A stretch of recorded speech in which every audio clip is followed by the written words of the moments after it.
हमको अल्ट्रासाउंड कराए। अल्ट्रासाउंड कराए तो डॉक्टर ने हमको बताया कि इमीडिएट इसको लेके निकलिए।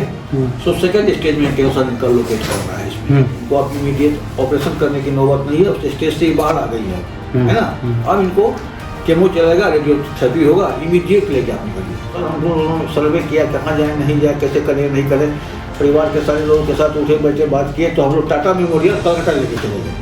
तो हमने बोला सर इसका कितना कॉस्ट आएगा, तो उन्होंने बोला तकरीबन 16-17 लाख रुपए के आसपास आएगा। फिर उन्होंने बोला कि हो सकता है कि पेशेंट का 2-4 केमो जाते जाते आपका पेशेंट कहीं सर्वाइव नहीं करेगा तो उसका साइड इफेक्ट चालू हो जाएगा। ताकि मरीज चूंकि चलने के लायक नहीं थी ना, हम लोग उंगली पकड़ के 2 आदमी एक आदमी इधर से सपोर्ट करते थे, एक आदमी उधर से करते थे, तब उसको लेके मूव करते थे। खाना पीना बिल्कुल छूट गया था उसका। उसके बाद आपके पास आया और उसके बाद आपने 20 दिनों का दवा दिया। 20 दिनों में 40% मरीज मेरा क्योर हो गया था। मेरे मरीज को अब कुछ भी अभी फिलहाल नहीं हो रहा है ना। वीकनेस वगैरह खत्म हो गया, भूख लग रहा है, 2-2 मंजिल पे चढ़ के जा रही है, उतर रही है, घर में छोटी बहू को हाथ बटाती है, काम धंधा में भी पोती को लेकर के इधर उधर मूवमेंट करती है ना। सेकेंड हाफ में भी खाने का इच्छा होता है, शाम में भी खाने का इच्छा होता है, चलती है, लोगों के बाद बैठ करके बातें करती है। चेहरे की जो रौनक है, जो पहले साफ बैठ गई थी, वो काफ़ी अच्छा इंप्रूवमेंट उसमें दिख रहा है। पेशेंट का नाम अंबिका देवी है सर। अंबिका देवी, आप कहाँ से हो? हम बिहार दरभंगा से हैं सर। बिहार दरभंगा। जी। उम्र तकरीबन 65 के आसपास। 65 के आसपास है। आप मेरे पास आए थे 4/6/2022। जी जी जी सर। ठीक है जी। जी सर। और आज है 16/8/2022। जी सर। ठीक है जी। तो अप्रोक्सीमेट आपको ये तीसरी बार दवाई जा रहा है आपका? तीसरी बार, थर्ड टाइम जा रहा है। थर्ड टाइम जा रहा जी है। जी। ठीक है, एक बार मेरे को पूरी पेशेंट की हिस्ट्री बताना है, स्टार्टिंग से, शुरुआत से जी, कि शुरू में उनको कैसे कैसे प्रॉब्लम हुआ। बिल्कुल।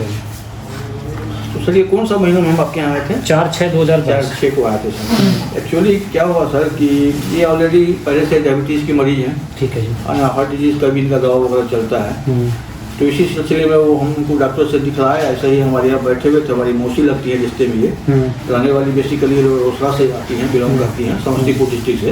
हम दरभंगा से करते हैं बिलोंग। ठीक है सर। तो दरभंगा से इनका इलाज होता है, तो वहीं उनको दिखलाया। ऐसे ही सामने बैठे हुए सब आदमी नाश्ता वगैरह कर रहे थे कि वो महिला लोगों का जो गैनिक प्रॉब्लम होता है उसमें उनको एबनॉर्मल ब्लीडिंग हुआ। जबकि ये ब्लीडिंग का प्रॉब्लम इनको बंद हुए तकरीबन 2002 के आसपास में हुआ था ये घटना। और कहता है मेंसी साइकिलिंग जो होता है महिला का 2002 में बंद हो गया था। इस बीच फिर उनको कोई प्रॉब्लम नहीं हुआ। ठीक है। लेकिन वही आपको मई में आकर के, अप्रैल के लास्ट में आकर के उनको ब्लीडिंग हुआ रात में 8 बजे के आसपास। उसके बाद वो फेंट कर गई है ना, और जाके लेट गई। फिर हम लोगों ने पूछा क्या हुआ, तो हमको नहीं पता क्योंकि उनके बेटा थे उनके। तो अपने बहू को उन्होंने शेयर किया कि थोड़ा सा हमको ब्लीडिंग का प्रॉब्लम हो रहा है। हम लोगों ने रात में डॉक्टर से सजेशन लिया, सवेरे आपको अल्ट्रासाउंड कराए। अल्ट्रासाउंड कराए तो डॉक्टर ने हमको बताया कि इमीडिएट इसको लेके निकलिए। सो सेकंड स्टेज में कैंसर इनका लोकेट कर रहा है इसमें। तो हम लोग शॉक्ड हो गए कि सेकंड स्टेज में कैंसर का क्या मतलब है। दूर दूर तक कहीं इसका चर्चा नहीं था। ब्लीडिंग हो गया, महिला का होते रहता है, कभी हो गया। उसके बाद जाकर के हम लोग वहाँ के बाद निकले वहाँ से। फिर दूसरे दिन हम लोग तैयारी किए जिसको कहाँ लेके चले। फिर हमने एक दूसरे डॉक्टर से संपर्क किया दरभंगा शहर में ही, जो पैथोलॉजी के बहुत जाने माने डॉक्टर भी हैं। और ये कैंसर से रिलेटेड बहुत सारे लैब को उन्होंने कहता है वेरीफाई करके बताते हैं कि आपका कैंसर है या नहीं है। तो कलर डॉपलर के माध्यम से रंगीन फोटो स्कैन करके उन्होंने हमको बोला कि मैं दे दूंगा। तो फिर मैं मौसी को लेकर के उनके पास गया नेक्स्ट डे। नेक्स्ट डे जब कराया तो बोले कि रिपोर्टिंग आपको शाम में करेंगे, आप इनको घर भेज दीजिए और शाम में 7 बजे आकर रिपोर्टिंग करिएगा। तो फिर 7 बजे सर हम जब गए मौसी को घर ड्रॉप कर दिए। 7 बजे लेने गए तो उनका कलम नहीं चल रहा था मैडम का, है ना। हमारे तब देख रहे थे और ऐसे कलम पकड़ी हुई थी। तभी हम चूंकि थोड़ा पढ़े लिखे आदमी हैं तो हमको लगा कि कुछ नहीं हुआ। पहले तो हमको एक दिन पहले मालूम हो गया था कि सेकंड स्टेज क्रॉस कर गई है ना। तब मैडम भी हमको बोली कि आपका कौन लगते हैं? बोले हमारी माँ संबंध मौसी हैं, माँ की बहन है तो मौसी हैं, है ना। तो लड़के बच्चे लोग हम भी बच्चा है, इनका बच्चा हम सामने हैं तो हम बच्चे हैं, है ना। और छोटे छोटे भाई लोग हैं वो गाँव में रहते हैं। तो हम उन्होंने बोला कि मैडम ऐसे बात है, सब घबराइए नहीं, इनको आप इमीडिएट ऑपरेशन करने की नौबत नहीं है, उस स्टेज से ही बाहर आ गई है ना। अब इनको केमो चलेगा, रेडियोथेरेपी होगा, इमीडिएट लेके आप निकलिए। तो उन्होंने हमको रेफर कर दिया बम्बई, है ना, टाटा मेमोरियल बम्बई, है ना। बोला उन्होंने कि इसलिए मैं रेफर कर दिया कि वहाँ आपको थोड़ा सा सहूलियत हो जाएगा, एडमिट कर देगा जल्दी आपको। उसके बाद मैं वहाँ से लेके आया, फिर इन लोगों से मिले, आपस में घर में आके सब आके वार्ता और विचार किया। बोले मैडम कुछ दवा तो दे देते, तो बोले इसमें कोई दवा नहीं, हम दवा देंगे तो इसका साइड इफेक्ट भी बढ़ सकता है, इमीडिएट अपनी करिए। तो सर हम लोगों ने सर्वे किया, कहाँ जाए नहीं जाए, कैसे करें नहीं करें, परिवार के सारे लोगों के साथ उठे बैठे बात किए, तो हम लोग टाटा मेमोरियल कलकत्ता लेके चले गए। अच्छा जी। है ना, क्योंकि उसी का ब्रांच कलकत्ता में भी है ना, तो वहाँ लेके चले गए, क्योंकि हम लोग बिहार से सटा हुआ बंगाल था, तो वहाँ गए। वहाँ जाने के बाद 1 महीना हमको बहुत परेशान किया, वहाँ डिफरेंट टाइप्स का पैथोलॉजी करा के, एक पैथोलॉजी आज, फिर 1-7 दिन के बाद फिर वापस बिहार आ रहे हैं, फिर जा रहे हैं। अंत में लास्ट स्टेज में 1.25 महीना के बाद उन्होंने हमको बोला कि इनको केमो चलेगा और आपको ड्यूटी होगा, और वो 28 बार लगेगा, 28 बार 1 महीने में, और अल्टरनेट डे होकर के केमो चलेगा। तो हमने बोला सर इसका कितना कॉस्ट आएगा, तो उन्होंने बोला तकरीबन 16-17 लाख रुपए के आसपास आएगा। फिर उन्होंने बोला कि हो सकता है कि पेशेंट का 2-4 केमो जाते जाते आपका पेशेंट कहीं सर्वाइव नहीं करेगा, तो उसका साइड इफेक्ट चालू हो जाएगा। हाँ, कीमो के साइड इफेक्ट उन्होंने बताया हमको। तो हमने बोला सर इसका फिर क्या होगा, तो बोले इमीडिएट आपके पेशेंट को आपको एडमिट करना होगा हॉस्पिटल में, और साइड इफेक्ट का दवा चलेगा, केमो बंद हो जाएगा। अच्छा है ना, और इसका इलाज चलेगा साइड इफेक्ट का। बोले सर उसका फिर कुछ एक लमसम खर्चा बताइएगा, तो बोले उसका क्या होता है, मिनिमम 2.5 से 3 लाख वीकली आपका जाएगा। अच्छा। तो हमने फिर क्वेश्चन उनसे किया कि सर इसका कोई ड्यूरेशन तो होगा ना, कि 1 हफ्ता की 2 हफ्ता की 4 हफ्ता, कितने दिनों में मेरा मरीज साइड इफेक्ट से बाहर आ जाएगा, है ना। तो उन्होंने बोला इंडेप्थ टाइम तक। अच्छा। वो आपके मरीज के क्या बोले स्टेमिना के ऊपर, इम्यून पावर पे डिपेंड करता है। हो सकता है कोई मरीज 10 दिन में भी रिकवर होता है, कोई 6 महीना में भी नहीं होता है। हाँ, ये बात है। तो हमने सर उसको जोड़ा कि 2.5-3 लाख रुपए वीकली अगर इसको हम देते हैं, तो महीने का 10 लाख इधर दे दिए, और 18 लाख पहले से बता रहा है ना। उसके बाद भी कोई रिकवर नहीं, वहाँ से फिर हमने रेफर करा के पटना में गए कैंसर संस्थान में, वहाँ भी गए तो करीब सेम सिस्टम बताया। उसके बाद कहाँ से फिर जानकारी आपको हमने कलेक्ट कर रखा था आपका, और आप पे बहुत आस्था था, विश्वास था, और हमने आपसे बात किया तो आपने बोला मरीज को भी लाने की आवश्यकता नहीं है, फर्स्ट टाइम आप यूं ही आ सकते हैं। तो मैंने बोला कि जैसे मरीज अगर आने की कंडीशन में है आपने ऐसा ही तो लाए, पर नहीं है तो फिर परेशान नहीं कर, सफर बहुत लंबा है बिहार से यहाँ तक। तो इससे मेरा एनर्जी और बढ़ा सर, है ना, ताकि मरीज चूंकि चलने के लायक नहीं थी ना, हम लोग उंगली पकड़ के 2 आदमी, एक आदमी इधर से सपोर्ट करते थे, एक आदमी उधर से करते थे, तब उसको लेके मूव करते थे। हाँ। है ना, ऐसी कंडीशन में पेशेंट आ गई थी। और उसके बाद वाटर डिस्चार्ज इतना हो रहा था कपड़ा में उसको, जो मैंने चलते चलते कपड़ा भीग जाता था, तो वो भी एक थोड़ा सा आउट लगता था देखने में भी, और थोड़ा सा उसको भी बताने में भी, है ना। खाना पीना बिल्कुल छूट गया था उसका, फिजिकली डिटोरिएट करती चली जा रही थी। ये सब कहानी 15 दिन के अंदर में हुआ। क्या 15 दिन के अंदर में इतना हुआ कि डिटोरिएट करती चली गई। हम लोग को लगा कि शायद ट्रीटमेंट इसका बाद में होगा, उससे पहले ही सफर कर जाएगी, है ना। इसी बीच में सर आपका एड्रेस हम लोग को मिला, कहीं से न कहीं से ट्रेस किए, और उसके बाद जाकर के आपसे बात किया। आपने बोला कि पेशेंट आने के कंडीशन में है तो बेटर, नहीं तो आप अकेले भी आ सकते हैं। तो थोड़ा सा आस जगा, उसके बाद आपके पास आया, और उसके बाद आपने 20 दिनों का दवा दिया। 20 दिनों में 40% मरीज मेरा क्योर हो गया था सर। ये मैंने हमेशा देखा है कि मैं पेशेंट को, जैसे कोई कहीं कितनी सी दूर से है, मैं उनको कहता हूँ कि स्टार्टिंग में आप मेरे को 20 दिन की दवाई लेके जाओ, और उसके बाद अगर पेशेंट की कंडीशन अगर कुछ लगती है कि अच्छी हो तो आप नेक्स्ट लेके जाना। तो 20 दिन के बाद मैं पूछता हूँ, हर पेशेंट से पूछता हूँ। मैं तो आपसे पूछा, फिर आपने बोला कि अभी थोड़ी सी है, तो आप नेक्स्ट टाइम हम आपसे थोड़ी सुधार ज़्यादा हो जाए तो आपको फिर बताएंगे। तो आज जो आप आए हो, तो उसमें और अब में क्या क्या डिफरेंट हुआ? अब में सर डिफरेंट यही है कि अब उस समय की चर्चा को करके भी अब डर लगता है, चर्चा करना नहीं चाहते हैं। मेरे मरीज को अब कुछ भी अभी फिलहाल नहीं हो रहा है ना। वीकनेस वगैरह खत्म हो गया, भूख लग रहा है, 2-2 मंजिल पे चढ़ के जा रही है, उतर रही है, घर में छोटी बहू को हाथ बटाती है, काम धंधा में भी पोती को लेकर के इधर उधर मूवमेंट करती है ना। सेकेंड हाफ में भी खाने का इच्छा होता है, शाम में भी खाने का इच्छा होता है, चलती है, लोगों के बाद बैठ करके बातें करती है। और थोड़ा सा सर वही जो है वो कहता है यानी प्रॉब्लम जो होता है, कभी कभी कपड़ा में थोड़ा सा व्हाइट डिस्चार्ज होता है, कभी कभी रेयर वो भी, है ना, दिखता है कि ऐसा हो गया है। पहले में जैसे आप उसको चल नहीं पाते थे। बिल्कुल बिल्कुल, मतलब कि फिजिकल एक्टिविटी उनका ज़्यादा एक्टिव हो गए हैं फिजिकली, और पहले वो थोड़ा सा चलने के बाद हकम नहीं लगती थी। हाँ, नहीं लगती थी। अब वो बहुत ज़्यादा क्लियर हो गई है, और मुझे लग रहा है कि चेहरे की जो रौनक है, जो पहले साफ बैठ गई थी, वो काफी अच्छा इंप्रूवमेंट उसमें दिख रहा है। चमक आ गई, चमक आ गया पूरा, है ना। जहाँ तक बोला जाता है कि देखो कि पैसे वाली बात, पैसे तो देखो कहीं से भी बंदा लाएगा, किसी की जिंदगी, घर में लगा लो ना कि हमारे घर में कोई जानवर भी है तो उसको भी आदमी बिना पैसे के मरने नहीं देता। लेकिन यहाँ तो कंडीशन देखी है कि भी आप तो खुद मेडिकल लाइंस में हो, आपको अच्छी तरह पता है कि साइड इफेक्ट उसके क्या है, तभी आपने यहाँ तक का डिसीजन भी लिया। और मैं ये बात समझ पा रहा हूँ कि डिसीजन आपके लिए भी बहुत ज़्यादा एग्रेसिव था। आपने जिस मोमेंट में पेशेंट को वहाँ से लेके आए, और परिवार का दबाव भी बना पर कि भाई क्यों चक्कर में पड़ रहे हो आयुर्वेद के। तो पढ़ाई बिल्कुल पढ़ा। मैं जानता हूँ सर इस बात को लेकर, क्योंकि सबके मन में बातें रहती है।